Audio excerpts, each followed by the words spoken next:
Hello again, this is Chris Heuer with CXD Now. The time for customer experience design is now. We're sponsored today by IBM Commerce and their Journey Designer product.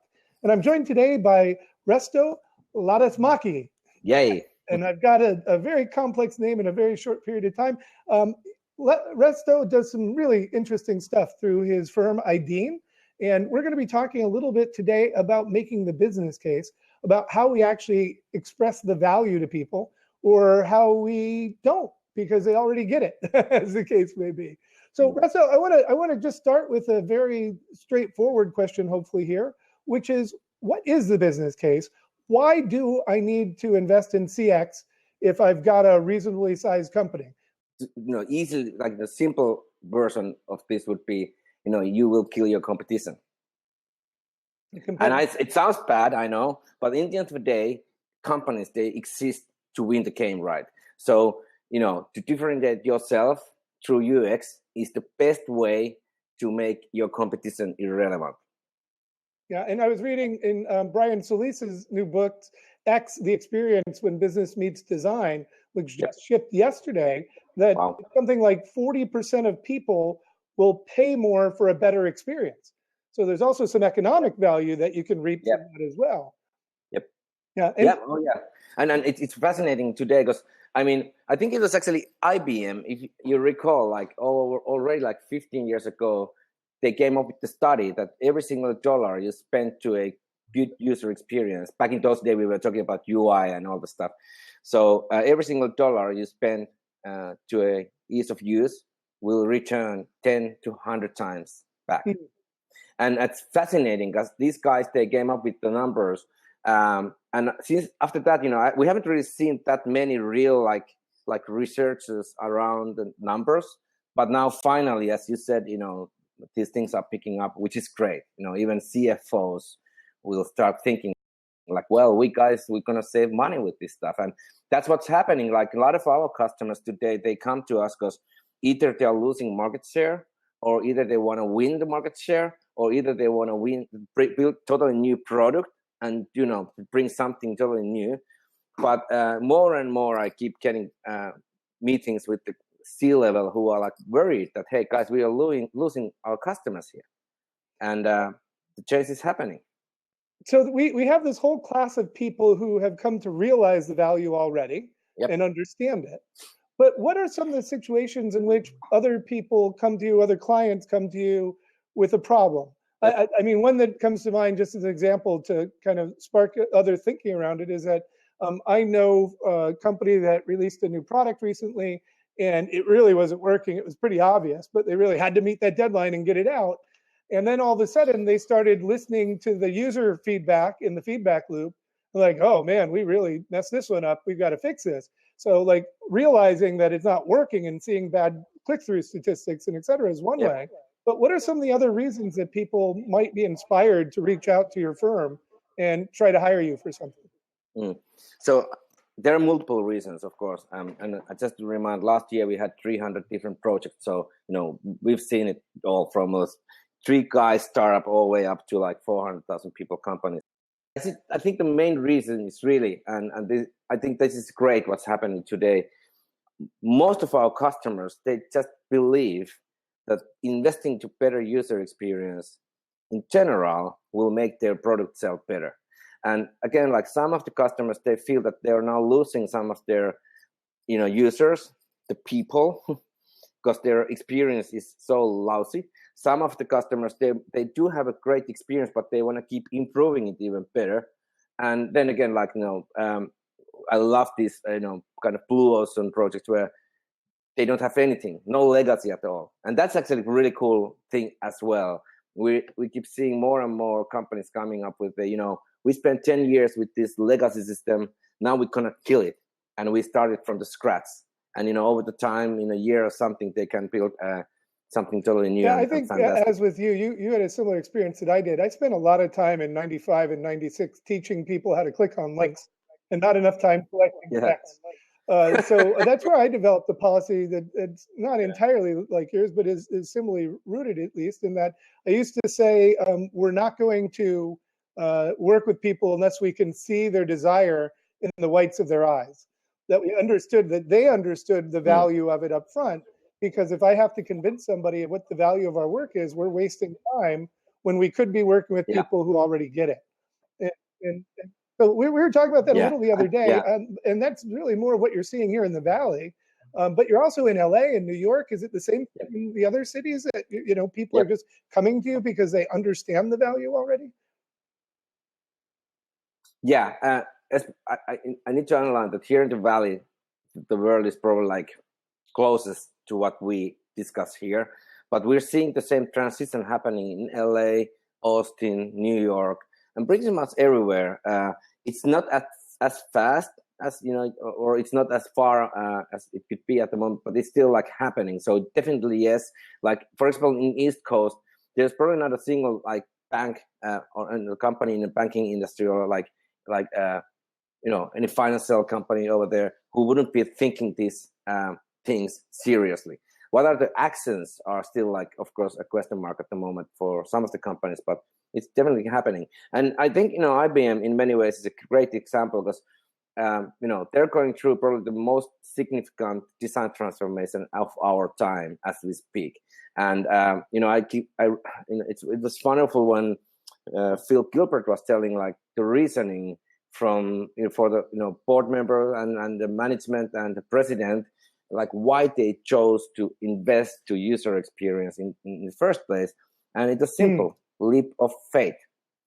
And I got to admire that because, again, like I've seen many companies trying to spend like hundreds and hundreds of hours, creating this perfect Excel sheet, explaining why they should invest on UX. And normally I'd be walking away at that point because that's not going to happen. It's like trying to describe the love on an Excel.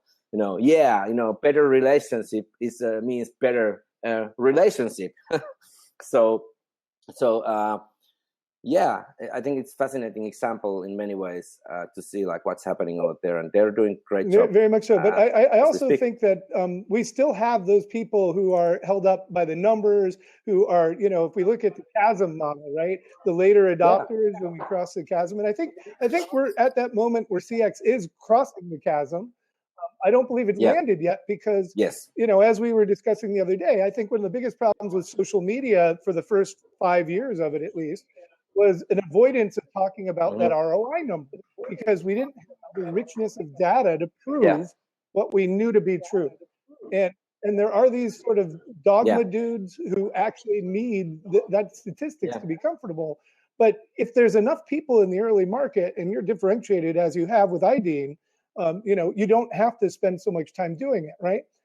But you do one thing though that I wanted to get into. I'm sorry, I talk sometimes. My questions are more statements sometimes, so my apologies. But what you do, I think that's really important. That is making the business case is you share knowledge and you educate people, right? So I was wondering if you could talk a little bit about the summits and the conference that you've put on and what you're planning for next year to go ahead and share, your insights and educate more people to see the value for themselves. Oh yeah. Thank you. That's a great topic. So, again, we spent like over 15 years learning the whole domain. We've done things already, but then we've started in most of the areas, and we learned our lessons. So, around a year ago, I came up with an idea that hey, what if we start educating what we know? And out of that idea, we built what we call IDN Design Leadership Academy. And the first session, like this 3-day course, was run on last July, and we had a second one like a few weeks back. And amazing, almost like a religion level experience for our people who joined to that. And the whole idea is to spread the gospel in a way that how you lead the design, because that's what I keep hearing from most of my customers and CEOs. I know that hey, it sounds fascinating, but how do you lead this thing? Like how you transform your company? What are the practical tools? And that's exactly what we want to share based on our like last 15, 20 years. Then there's another thing. We run these what we call like UX summits and UX CX summits. We've had now 15, and over maybe 2,000 people joined to our summits here in the States only over the last 2 years. And has been proven to be a great platform for great speakers to join and share their wisdom and thoughts around the UX and CX. And like the latest one we had around the storytelling, I'm, biggest fan of like storytelling in design. And it was great. I mean, like we try to always come up with the new ideas and new like thoughts around our summits so that we learn. Yeah, and I can tell, like there's one example. We had one summit around the value of UX, only focusing on value. So exactly like your question, and I remember one of our speakers came and he spoke about an example where they had this product, which wasn't selling like at all for last 2-3 years, like literally zero sales, and we're talking about a company who's like Fortune like 20. Company, and after their redesign, it took like few months. First day sales, if I recall right, 120 million, 120, 150, something like that, but massive number. And these are the stories we want to share because I'm a big believer of like measuring the success. Numbers don't lie, but it's very hard to do upfront. If you jump in and you build your metrics right, you get those numbers. You see the how it transformed your sales and the customer satisfaction and all that stuff. So our answer today is try to find these great examples and share it with everyone. And then over the time we're gonna see customers applying those thinkings and hopefully we'll come up with another great stories. We remember from our past, our customers, they've done return on investment calculations and came up with numbers like X10 in a year or X10 in few months. But challenge of those numbers is that they're never public. Yes, of course. Well, and it's also something inherent in what you're talking about, which is actually how we go from UX to CX in terms of measuring it. It's still about what is the business goal, what is the strategy that we're focusing on to meet that business goal, and then what are we measuring as a result. So that up front is also very important. And in fact, the other thing, I know what you meant by we start with the design because that's where we start the activity. But as you were saying before, it's that user research, it's the empathy that really is that starting point by understanding what pains that a customer is going through or what needs they have and what they're trying to accomplish, right? We designers are like kind of special breed. We're like butterflies, easy to burn if you bring them too far, close to a fire. What we need as a tool is ways to empathize with the people, not just with our customers, because we're protecting the people, like end people, those end users from bad user experience. And so we need to be able to empathize with those guys as well as our stakeholders and bridge the gap. It's all about the love. In fact, you have multiple classes of customers. There's the customers who are paying you, and then your customers. So what we're going to do, go ahead. Yeah. I always keep saying like, customers are the customers we are working for. So we're out of time here for our second segment, but we're going to keep going because our next segment is going to be getting hands-on, looking at an empathy map and trying to get some knowledge, not only from Resto, but from one of his senior design directors, to talk about what we do with empathy maps and how they approach these empathy maps and the path towards creating a customer journey. And what we're going to do now is go ahead and wrap up. Thank you again very much, Resto, for joining us here today. Looking forward to continuing the conversation. Again, this is Chris Heuer with Resto Latamoski. Latasmaki, sorry. I put the S in the wrong place. Boom, syllables. I can do this right. CEO of ID, and it's IDN, right? I mispronounced it before. I'm sorry. IDN. Which is spelled IDEAN, for those of you who are looking for them online. And of course, today we're sponsored by IBM Commerce and the IBM Journey Designer product. Thank you very much, IBM, and thank you everyone for joining us here today. We'll be back in just a moment.